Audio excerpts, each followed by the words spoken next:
大家好，我是萨姐，今天来做一款酥脆掉渣、100%零失败的巧克力杏仁曲奇。曲奇里还加入了巧克力豆，让巧克力味更加的浓郁。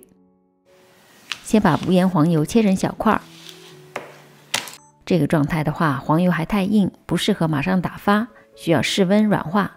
如果室温比较低，用微波炉5秒5秒的加热。当手指按下去完全是不费力的，出现一个小坑，还是固体的状态，就代表黄油软化好了。中速先将黄油打发一下，然后分2次倒入糖粉，用刮刀混合，然后中速搅拌，这样可以避免糖粉飞溅的到处都是。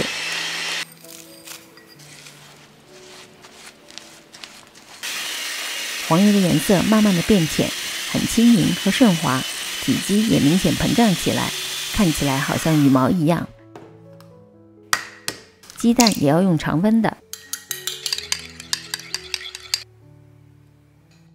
大约是半个鸡蛋的量，分几次加入，每次倒入的鸡蛋液和黄油充分混合之后再倒入下一次，这样可以避免出现油水分离的现象。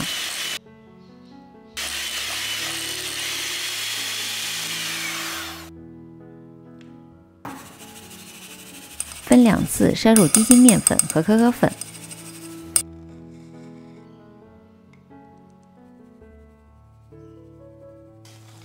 用切拌的方法和黄油混合，不要过度搅拌面粉，以免面粉起筋，曲奇就不会那么酥脆了。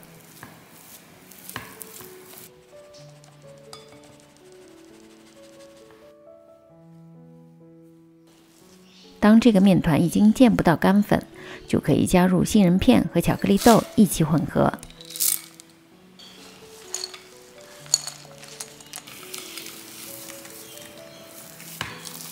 整个过程都不用下手，直接操作。垫一张保鲜膜，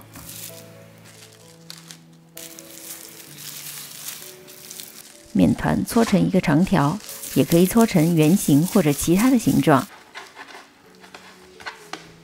如果你有曲奇模具的话，可以放在模具里，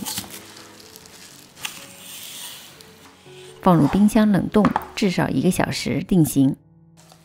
1个小时之后取出面团，切成半厘米宽的小块，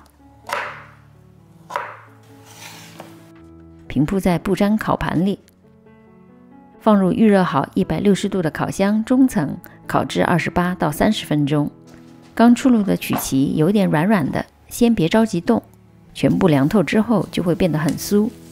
掰一块试试，特别的酥脆，而且不甜，吃不完的密封保存。如果想做原味蔓越莓曲奇或者抹茶曲奇，可以在视频下方的文字描述区里找到配方，做法基本一样。唯一要留意的是，烤制抹茶曲奇的温度不能过高，以免表面上色过度，失去了抹茶的绿色，变成焦黄色。